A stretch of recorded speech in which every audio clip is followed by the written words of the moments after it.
Good afternoon. Welcome to the tea table. I am so happy you have joined me today.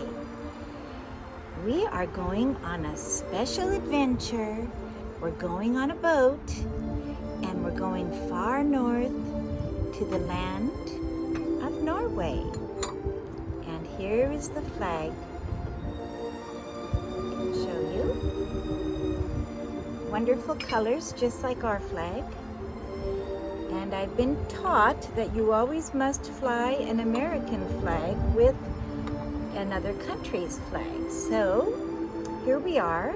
If you have not gotten your tea yet, please pause and get your tea. I'll wait for you. I'll be right here.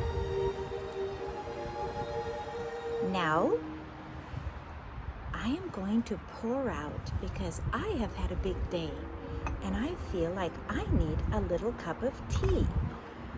Now, I chose this china today because I feel that if we were on a royal Norwegian boat or a yacht or wonderful, the Norwegians have beautiful china and service, and they love royal blue and gold. And so I have chosen this cobalt blue and gold china, which is called Viceroy. And it has the fleur-de-lis around it. And we will have a little bit of milk. And it is sitting on a silver tray. I know the Scandinavians love their silver. I'll pick it up to show you. And I was told by my aunts, they were not my blood aunts, but they were like godmothers, parents to me, and they were very Norwegian. And they told me when they went to Norway after World War II and brought trunks and trunks of woolen clothes to the Norwegians that had really suffered during the war, they were occupied by Germany, that though no matter how hungry the people got, they would not part with their silver. They valued that so much. And we are so blessed in this country to have such an abundance of everything. We need to take a pause and think about the beauty that we have surrounding us. And so I am going to have a little taste of my tea now. How is your tea today? That's delicious. That's a good brisk black British tea. I think I told you last time in the summer, I just love black tea, or perhaps a little Earl Grey, but I love the refreshing, good brisk, strong black tea. And I am riding on this boat up north because in the olden days, if you look at the map of Norway, it's thousands and thousands and miles of coastline. All the little fjords go in and out, much like the state of Washington in the Puget Sound region. But that is one small region. This is the entire Norwegian coastline all the way up, if you look, and then there's the little islands and the little archipelagos, and it is an amazing country. And so boats were very important because Norway is a long, narrow country bordering on 3 seas. It borders on the North Sea, and it borders on the Atlantic Sea, and part of the far northern, I believe it borders on part of the Baltic Sea also coming in there. I know there are 3 seas, and look it up because it's fascinating. And it is a land that we think of as lots of snow and cold, but I learned through reading a book, an old book, over 100 years old, and I'll show it to you. And this book, I brought some things to show you today. This is a book by John Stoddard, and he gave lectures. And what happened was, way back before there were barely trains, he was traveling all around the world, and he would write all of his findings in his diaries and in his books, and came and gave lectures. And these are really lectures that he gave that went into the book. And this book is Norway, Switzerland, and Athens and Venice. But when I read about Norway, I learned so much. One thing I learned that I don't think a lot of us had ever been told, you've heard of the land of the midnight sun, where up north it doesn't really get dark hardly in the summer months.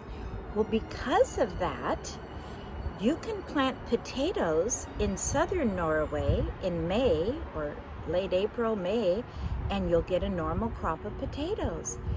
Well, up there, it's too cold to plant that early, but once the summer breaks, they start planting, and because they have sun for almost 24 hours, the plants catch up, and they also have a crop. Isn't that amazing? And another thing I learned, that Norway around the coast is not as freezing cold as you would think.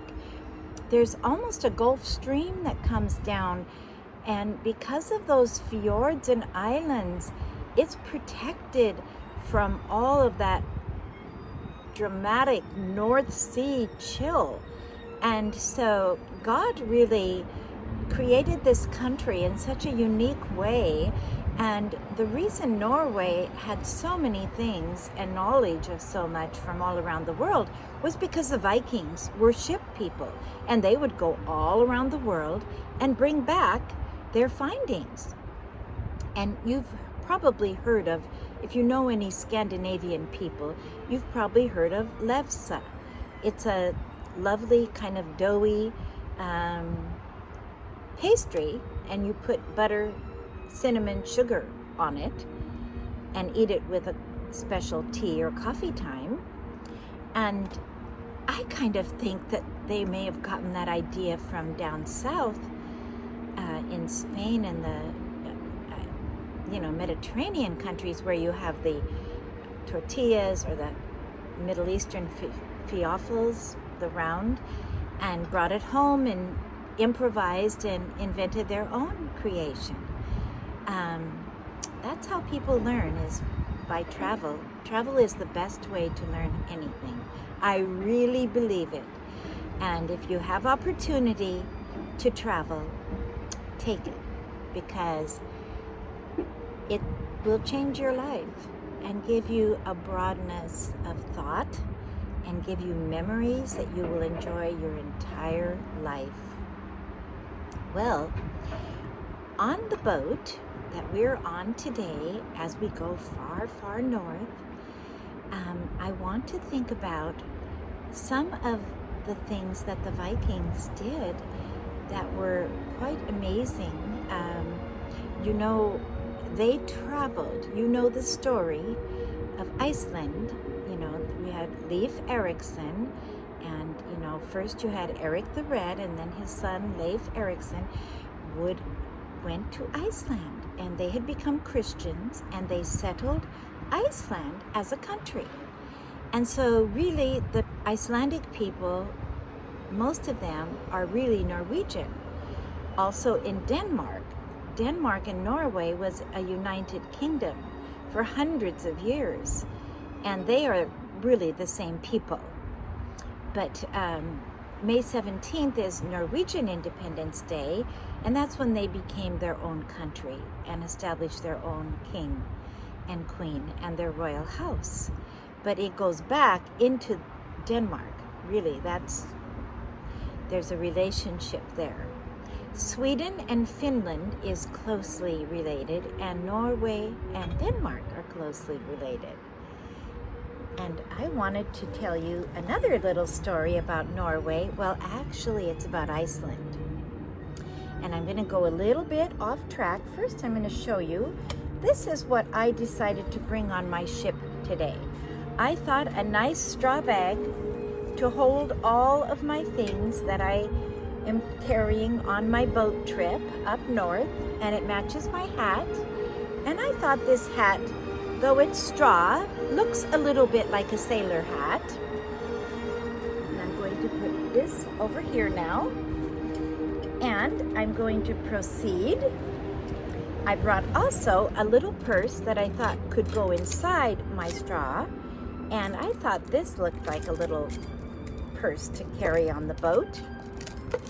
It's kind of an imitation, almost like a marble. It's very special, and it has a chain, so I could carry it over my shoulder and go around the boat and not have to carry my large bag.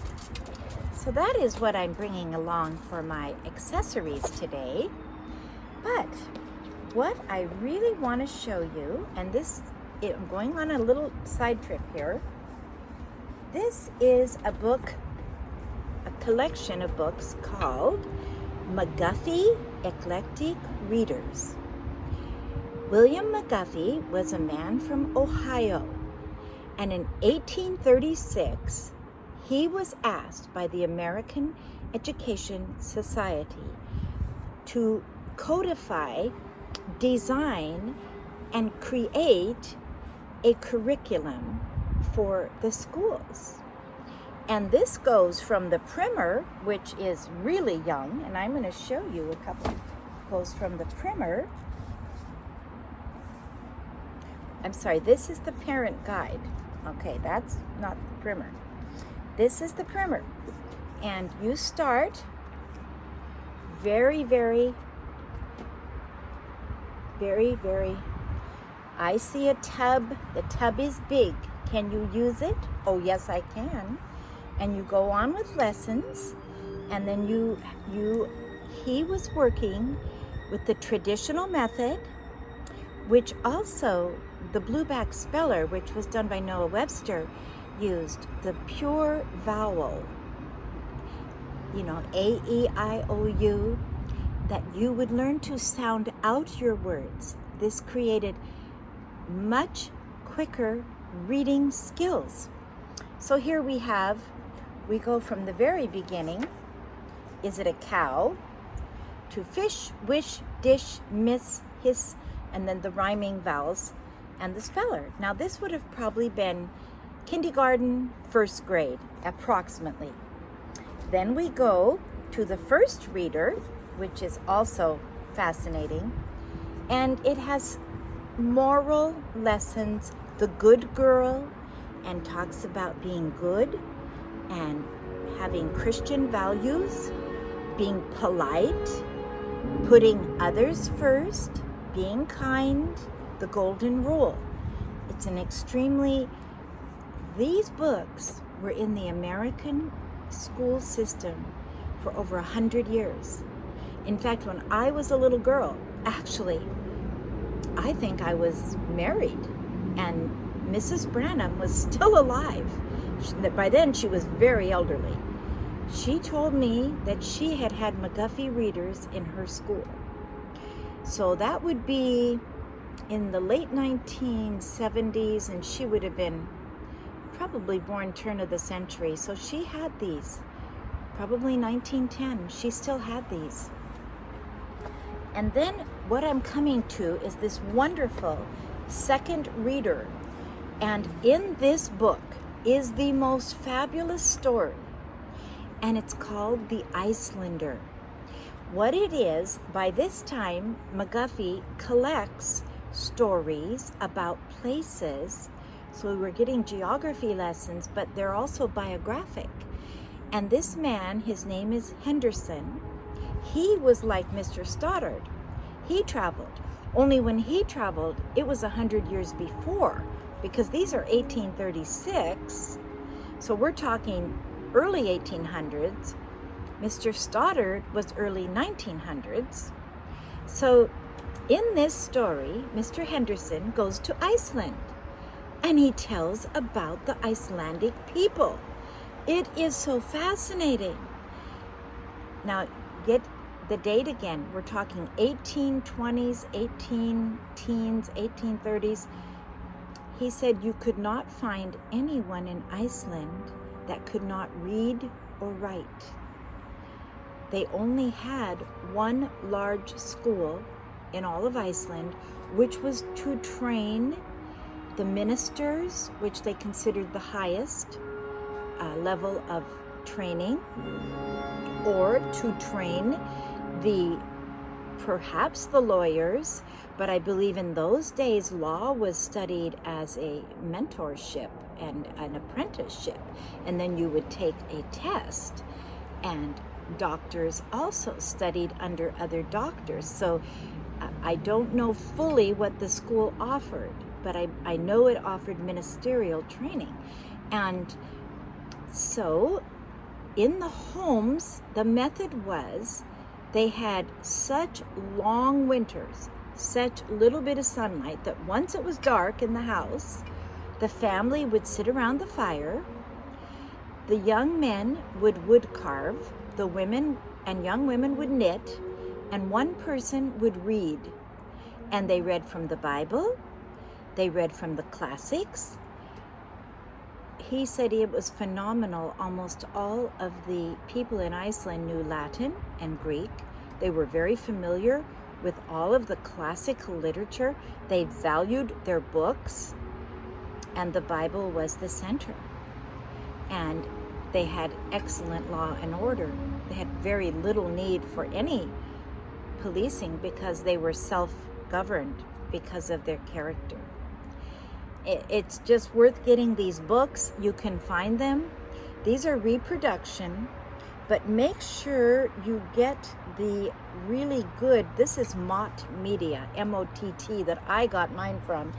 And because I picked up one second reader and it didn't have that story in it. So Mr. McGuffey, what he was doing was and then as they graduate, they go into book 4. By book 4, they are reading the classics. They're reading Cicero, they're reading Plato, and this is American education for 100 years. And so that was the one-room schoolhouse, which was the genius of America, because if you had a brilliant child, they could overhear the older children learning. No one was held back. Everyone went at their pace. If someone needed remediation or more help, they could get it. There were older children to help them. And that is why America, even though most people did not necessarily go to college, by the time they left their one-room schoolhouses, they were well educated. And many of them knew Latin.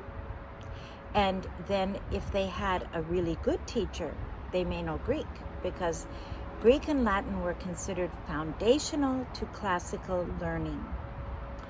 And I believe poetry is the center of education. It always has been.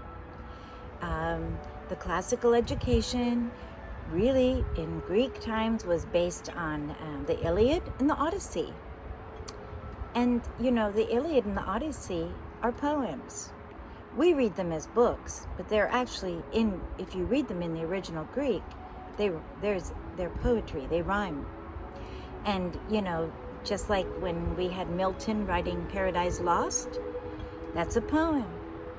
When you read the book of Deuteronomy in Hebrew, which the Jewish people used to teach the young people, they would learn to read, the Jewish young men and women, by reading Deuteronomy.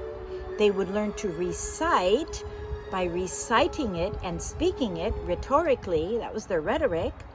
And they learned to write by copying it. And copying was the method Bach used. That's how he learned to write music. He would find this wonderful music and then he would copy it. And these are very profound keys to learning. And penmanship was valued. English language ability was valued.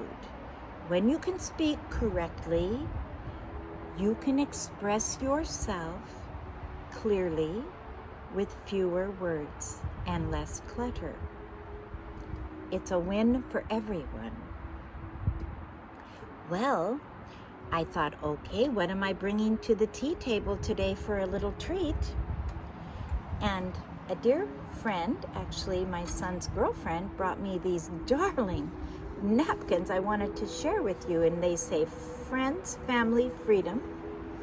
And therefore, I say the 4th of July, Memorial Day, and Labor Day.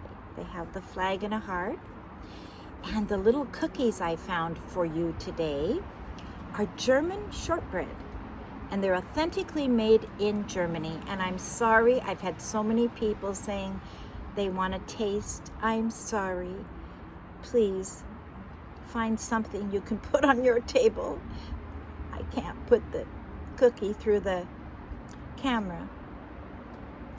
But this is a fun little pot, and I like little flower pots, and it says on it, family where seeds of character are planted. And it's got butterflies and flowers. And that is where seeds of character are planted, in our families. The home is the heart of the nation. And mother is the heart of the home. And a tea party has to be truly one of those centerfold experiences for the whole family to enjoy. And I wanted to show you one other special plate I brought. I love plates that have scenes or pictures. I don't have a lot, but this is one. And this is made in the USA. And what it is, it's two ladies walking with flowers and a little girl in their garden. And I just love the pink color. And I thought, I'm going to share that with my tea people. And, you know, when we think of Norway, we usually think of coffee because it's a coffee country and their coffee is the best in all of Europe. I don't know how they do it. It's just fabulous. And I've been to Norway a couple of times, but you know, my father is from Norway and he didn't drink coffee. He only drank tea. So in his honor, we're going to have this Norwegian tea party. And I also wanted to say that there's a beautiful museum. If you ever go east, it's in Decorah, Iowa, and it's called the Vesterheim Museum. Vester means west. My people are from Vesterålen. That means West Islands, up high by the Lofoten, high north, up in the sea, where those, you've seen pictures, the little red houses in blue, and then the mountains go straight up. That's where my people are from, at least my grandmother's side. And her father had a fleet of fishing vessels. This would be 1900. She was born in about 1895 or something. About 1892, I think. And she told me the story that his fishing, he had a fleet of vessels, and he wore the blue and the brass and the hat. And once a year, she and her sisters would go down to the boats, and it was linen, silver, china, polished brass. Everything was first class, high level. This is far north of the Arctic Circle. And I said to her once, well, did you really have any policemen? She said, we really didn't need policemen. The town was very, they had a mayor. In fact, her grandfather was the mayor originally. And she said that the highest level person in the town was the minister. He was honored. He had the most education.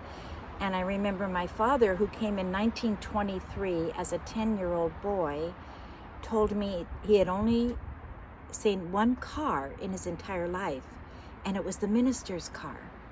So they highly esteemed the Bible. They were Lutheran, and the self-government was because of the training in the schools and the churches. They self-governed and they had good order.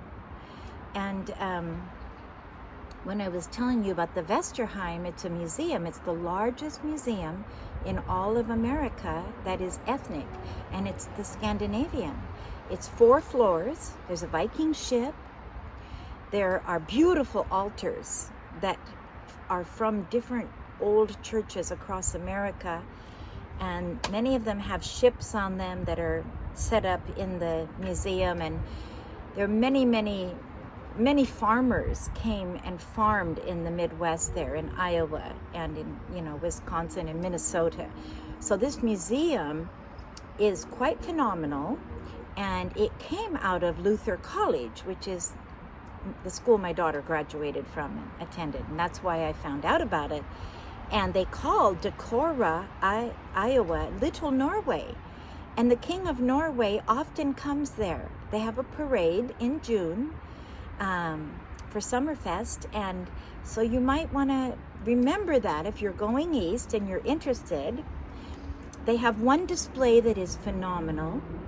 It is young farm boys from Iowa, World War II, all in white on skis, and they were the underground spies sent to the snow country.